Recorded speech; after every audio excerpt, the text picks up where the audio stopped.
নমস্কাৰ প্ৰিয় দৰ্শক, পুনৰ এবাৰ আপোনালোক সকলোকে আমাৰ এই চেনেলটোলৈ আন্তৰিক স্বাগতম জনাইছো। প্ৰিয় দৰ্শক, 22 জুনৰ পৰা আৰম্ভ হ'ব অম্বুবাচী তিথি। এই অম্বুবাচীৰ তিথিৰ এই 3টা দিনত আপুনি ঘৰত কেইটামান কাম কৰাটো অৱশ্যেই জৰুৰী। আপুনি যদি এই অম্বুবাচীৰ সময় এই 3টা দিনত এইসমূহ কাম কৰিব পাৰে, তেতিয়া আপুনি মা কামাখ্যা দেৱীৰ কৃপাৰ লগতে মা পাৰ্বতীৰ আপুনি কৃপা দৃষ্টি লাভ কৰিবলৈ সক্ষম হ'ব পাৰিব। সেইবাবে আপুনি আজিৰ এই ভিডিঅ'টো সম্পূৰ্ণকৈ চাই লৈ অম্বুবাচীৰ এই 3টা দিনত আপুনি কি কাম আপোনাৰ ঘৰত কৰাটো জৰুৰী, আপুনি জানি লোৱাটো জৰুৰী। আজিৰ এই ভিডিঅ'টো ঋতুমতী হোৱা মহিলাসকলেও সম্পূৰ্ণকৈ চোৱাটো খুবেই জৰুৰী। কাৰণ আজিৰ এই ভিডিঅ'টোৰ জৰিয়তে বিবাহিত মহিলাসকলে এই 3টা দিনত কি নিয়ম মানি চলাটো জৰুৰী তাৰ বিষয়েও আপোনালোকৰ লগত শ্বেয়াৰ কৰিবলৈ ওলাইছো। লগতে অবিবাহিত ছোৱালীসকলেও এই ভিডিঅ'টো সম্পূৰ্ণকৈ চোৱাটো খুবেই জৰুৰী। মুঠৰ ওপৰত প্ৰতিজন জাতক জাতিকা পুৰুষ মহিলাই আজিৰ এই ভিডিঅ'টো সম্পূৰ্ণকৈ চোৱাটো খুবেই জৰুৰী। আজিৰ ভিডিঅ'টো যদি আপুনি সম্পূৰ্ণকৈ চাই নলয়, তেতিয়াহ'লে আপুনি সুফল পোৱাৰ পৰা বঞ্চিত হ'ব আৰু আপুনি মা কামাখ্যা দেৱীৰ কৃপাৰ পৰাও বঞ্চিত হ'ব। সেইবাবে ভিডিঅ'টো শেষলৈকে চাব। আজিৰ এই ভিডিঅ'টো আমি শাস্ত্ৰৰ অনুসৰি প্ৰস্তুত কৰা হৈছে আপোনালোকৰ বাবে। শাস্ত্ৰত পৰামৰ্শ দিয়া হৈছে আপোনালোকে এই 3টা দিনত কি কাম কৰিব লাগিব, কি কাম কৰিলে আপুনি গোটেই বছৰটোৰ বাবে ৰোগ ব্যাধি নানা ধৰণৰ সমস্যাৰ পৰা আপুনি মুক্ত হৈ থাকিব পাৰিব। গতিকে আপুনি চাই থাকক সম্পূৰ্ণকৈ ভিডিঅ'টো। তাৰ আগতে ভিডিঅ'টোৰ মূল বিষয়বস্তুৰ মাজলৈ আগবঢ়াৰ পূৰ্বে আপুনি কমেন্ট ছেকশ্যনলৈ যাওক। আপুনি কমেন্টত লিখক জয় মা কামাখ্যা দেৱী বুলি, লগতে ভিডিঅ'টোত এটা লাইক কৰিব বুলি আশা কৰিলো। আপোনালোকে যেতিয়া ভিডিঅ'টোত এটা লাইক কৰে, তেতিয়া আমাৰ ভিডিঅ' বনোৱাত মনোবল বাঢ়ে। সেইবাবেই আপোনালোকৰ বাবে যাতে এটা নতুন ভিডিঅ' প্ৰস্তুত কৰিব পাৰো, তাৰ বাবে আপোনালোকে ভিডিঅ'সমূহত এটা লাইক কৰি মনোবল বঢ়াব বুলি আশা কৰিলো। প্ৰায় বহু লোকে এইসমূহ কাম কৰে, যাৰ ফলত তেওঁলোকৰ ঘৰত বিভিন্ন সমস্যাৰ পৰা মুক্ত হৈ থাকিব পাৰে। সেইবাবে আপুনিও এইসমূহ কাম এই 3টা দিনত কৰিবৰ বাবে নাপাহৰিব। তেন্তে আহক বেছি পলম নকৰি আমি কি কাম কৰিব লাগিব তাৰ বিষয়ে সুন্দৰভাৱে জানি লওঁ। তাৰ আগতে আপুনি যদি প্ৰথমবাৰৰ বাবে আমাৰ এই চেনেলটোৰ ভিডিঅ' চাই আছে, তেন্তে আমাৰ এই চেনেলটো ছাবস্ক্ৰাইব কৰি ৰাখিব।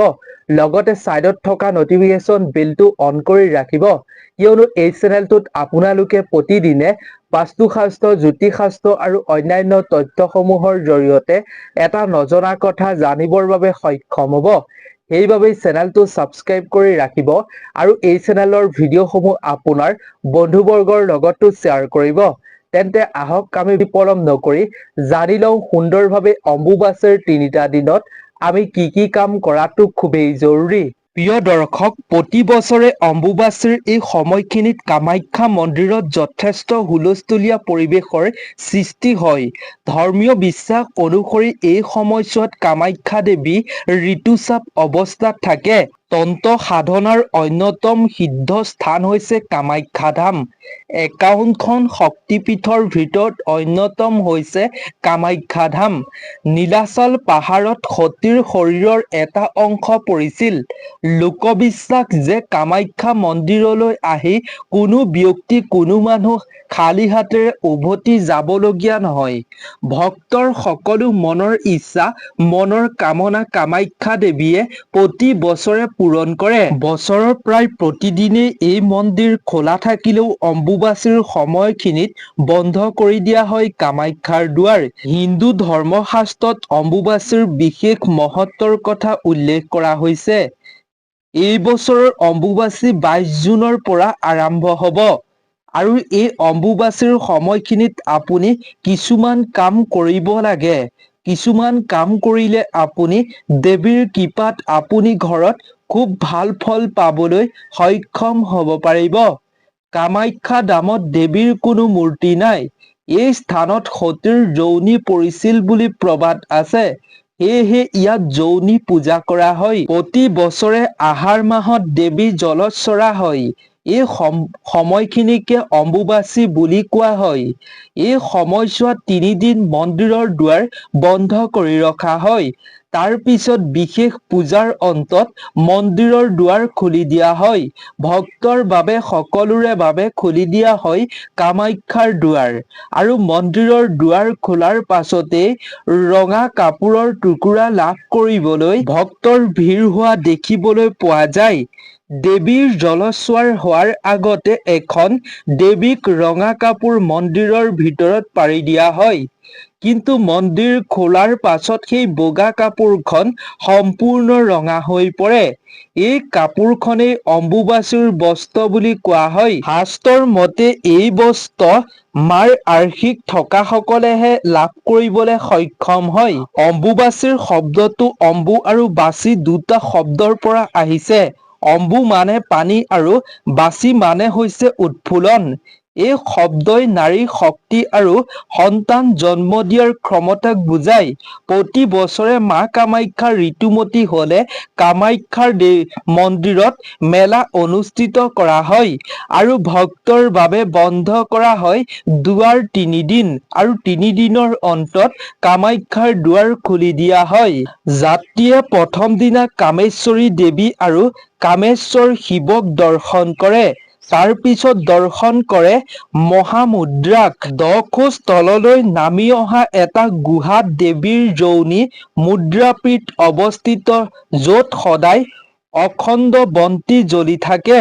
ইয়ালৈ অহা যোৱা সুকীয়া পথটোত ভক্তক তিতা কাপোৰ দিয়া হয়, যাক অম্বুবাচীৰ বস্ত্ৰ বুলি কোৱা হয়, যাক ৰক্ত বস্ত্ৰ বুলি কোৱা হয়। মান্যতা অনুসৰি ঋতুস্ৰাৱ হোৱাৰ পূৰ্বে গৰ্ভগৃহত অৱস্থিত মহামুদ্ৰাৰ চাৰিওফালে এখন সম্পূৰ্ণ বগা বস্ত্ৰ দিয়া হয় আৰু 3 দিনৰ পিছত যেতিয়া মন্দিৰৰ দুৱাৰ খোলা হয়, তেতিয়া সেইখন বস্ত্ৰ তেজেৰে ৰঙা ৰাঙলী হৈ থাকে আৰু তাৰ পিছত সেই কাপোৰখন ভক্তসকলৰ মাজত বিতৰণ কৰি দিয়া হয়।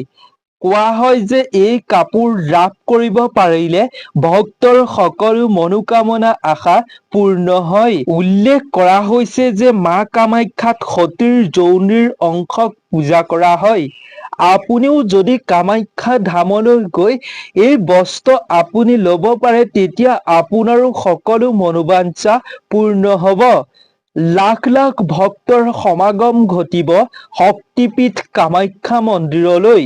দূৰ দূৰণিৰ ভক্তসকল সাধু সন্যাসীৰে ভৰি পৰিব নীলাচল পাহাৰৰ বুকুত। প্ৰিয় দৰ্শক, এতিয়া আমি জানো আহক এই অম্বুবাচীৰ মাতৃ ঋতুস্ৰাৱ হোৱাৰ এই সময় 3টা দিনত আমি আমাৰ ঘৰতে থাকি কামাখ্যা ধামলৈ আমি যাব নোৱাৰিলেও ঘৰতে থাকি আমি কি কি নিয়ম, কি কি কাম আমি ঘৰত কৰাটো উচিত, আহক আমি তাৰ বিষয়ে সুন্দৰভাৱে এইবাৰ আমি জানি লওঁ। প্ৰিয় দৰ্শক, আপুনি যদি কামাখ্যা মন্দিৰলৈ যাব পাৰে, তেন্তে আপুনি মন্দিৰৰ দুৱাৰ খুলি দিয়াৰ পাছত আপুনি অম্বুবাচীৰ 4ৰ্থ দিনা কামাখ্যা দেৱীক আপুনি দৰ্শন কৰিবগে পাৰে। তেনে কৰিব পাৰিলে সকলো ভক্তৰে আশা আকাংক্ষা আৰু পাপৰ পৰাও মুক্ত হয় বুলি শাস্ত্ৰত কোৱা হৈছে। যি মনুষ্যই অম্বুবাচীৰ 4ৰ্থ দিনা মা কামাখ্যাক দৰ্শন কৰে, সেই মনুষ্যৰ জীৱনৰ সকলো পাপ দূৰ হয়, মুক্ত হয়। জনবিশ্বাস অনুসৰি ঋতুস্ৰাৱৰ সময়খিনিত ছোৱালী অশুদ্ধ হয়।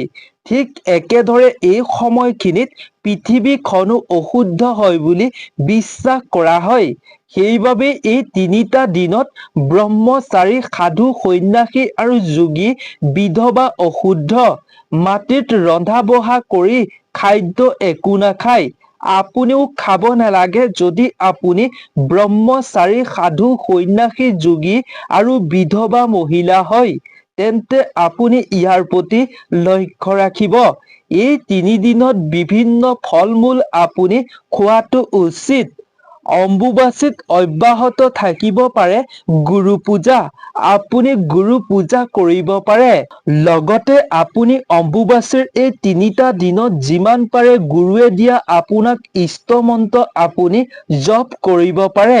অম্বুবাচী চলি থকা এই 3টা দিনত আপুনি মাজনিশা কামাখ্যা দেৱীক প্ৰাৰ্থনা কৰি আপুনি আকাংক্ষিত ফলাফল পাবলৈ সক্ষম হ'ব পাৰিব। ইচ্ছাসমূহ আপোনাৰ পূৰ্ণ হ'ব যদি আপুনি মাজনিশা দেৱীক প্ৰাৰ্থনা কৰিব পাৰে। প্ৰিয় দৰ্শক, অম্বুবাচীৰ এই 3টা দিনৰ এই সময়খিনিত বিধৱা মহিলাসকলেও কোনো জুইত ৰন্ধা বঢ়া আহাৰ খাব নালাগে বুলি পৰামৰ্শ দিয়া হৈছে শাস্ত্ৰত। লগতে যিসকল ল'ৰা ছোৱালীয়ে পিতৃ অথবা মাতৃক হেৰুৱাইছে সেইসকলে অম্বুবাচী অৰ্থাৎ হাত লগাৰ সময়ত ব্ৰত পালন কৰিব লাগে আৰু মা কামাখ্যাৰ ওচৰত পিতৃ অৰ্থাৎ মাতৃৰ আত্মাৰ সদ্গতিৰ কাৰণে প্ৰাৰ্থনা কৰিব লাগে বুলি এক লোকবিশ্বাস আছে। তাৰ প্ৰতি আপুনি ধ্যান ৰাখিব।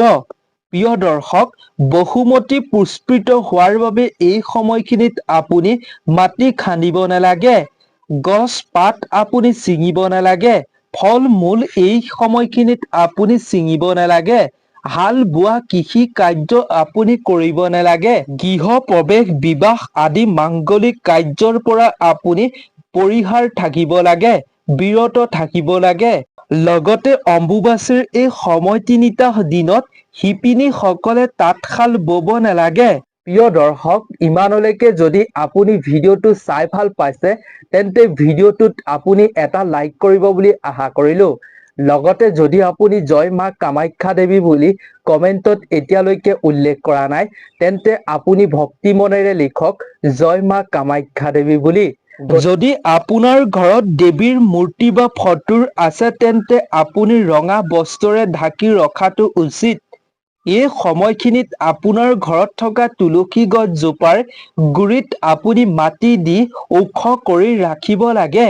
এই সময়খিনিত নিজৰ গৃহত বিভিন্ন দেৱ দেৱীৰ পূজা কৰাৰ সময়ত আপুনি কেতিয়াও মন্ত্ৰ পাঠ কৰাটো উচিত নহয়। ইয়াৰ পৰিৱৰ্তে ধূপ প্ৰদীপ জ্বলাই প্ৰণাম কৰিলেই যথেষ্ট। কিন্তু যিসকলে শক্তি মন্ত্ৰৰে দীক্ষিত তেওঁলোকে মন্ত্ৰ কৰাটোত বাধা নাই। অম্বুবাচীৰ সময়ত গুৰু পূজা কৰিব পাৰে। গুৰুৰ মন্ত্ৰ জপ কৰাত কোনো বাধা নাই।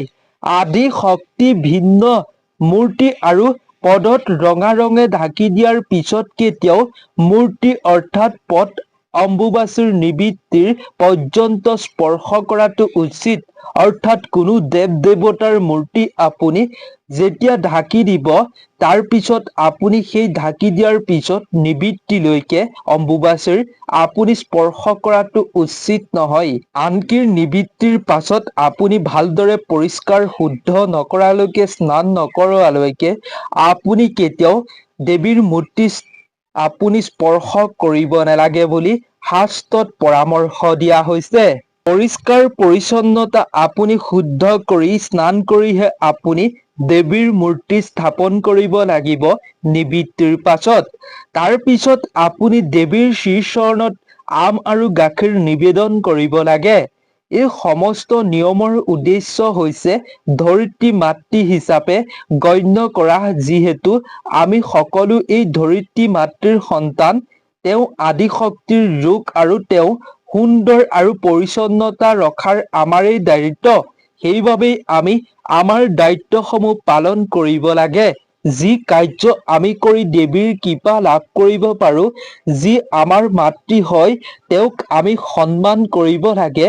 আমি আমাৰ দায়িত্ব পালন কৰিব লাগে যাতে ধৰিত্ৰী মাতা আমাৰ ওপৰত ৰুষ্ট নহয়, কাৰণ আমি ধৰিত্ৰী মাতাৰ সন্তান। আদি শক্তি তেওঁ। সেইবাবেই আমি তেওঁৰ ওচৰত সদায় প্ৰণাম কৰিব লাগে। শ্ৰদ্ধা ভক্তিৰে আমাৰ কৰ্তব্য আমি নিয়মসমূহ আমি নিষ্ঠাৰে পালন কৰিব লাগে এই সময়খিনিত। কাৰণ এই সময়খিনিত মা ধৰিত্ৰীৰ ঋতুমতী হোৱাৰ সময়, জলচৰা হয়। সেইবাবেই আমি এই নিয়মসমূহ মানি চলিব লাগে। লগতে অম্বুবাচীৰ এই সময়ছোৱাত যদি কোনো স্ত্ৰী জলচৰা হয় তেন্তে তেওঁলোকে ব্ৰতত থকাটো উচিত বুলি কোৱা হৈছে। আপুনি যদি এগৰাকী বিবাহিত মহিলা হয় বা আপুনি অবিবাহিত ছোৱালী হয় আৰু আপুনি ঋতুস্ৰাৱ হয়, তেন্তে আপুনি যদি এই অম্বুবাচীৰ 3টা দিনত ঋতুস্ৰাৱ হয়, ঋতুমতী হয় এই সময়খিনিত, তেতিয়াহ'লে আপুনি জলচৰা হোৱাৰ এই সময়খিনিত ব্ৰত আপুনি অৱশ্যেই পালন কৰিব এই অম্বুবাচীৰ 3 দিনত। আপুনি ভুলতো ভুল নকৰি আপুনি ব্ৰত নৰখাকৈ নাথাকিব, তাৰ প্ৰতি আপুনি লক্ষ্য ৰাখিব। গতিকে প্ৰিয় দৰ্শক, আজিৰ এই ভিডিঅ'টো ইমানেই আছিল। আপোনালোকে অম্বুবাচীৰ এই সময়খিনিত এইসমূহ কাম অৱশ্যেই কৰিব। আপুনি নিশ্চয় ভিডিঅ'টো চাই ভাল পালে, গতিকে আপোনাৰ বন্ধুবৰ্গ আত্মীয় স্বজনেও জনাকৈ উপকৃত হোৱাকৈ এই ভিডিঅ'টো আপুনি সকলোৰে লগত শ্বেয়াৰ কৰিব। গতিকে আজিৰ এই ভিডিঅ'টোৰ পৰা বিদায় লৈছো। আপোনালোক সকলো ভালে থাকক, সুস্থ থাকক, তাৰে আমিও কামনা কৰিলো। ধন্যবাদ।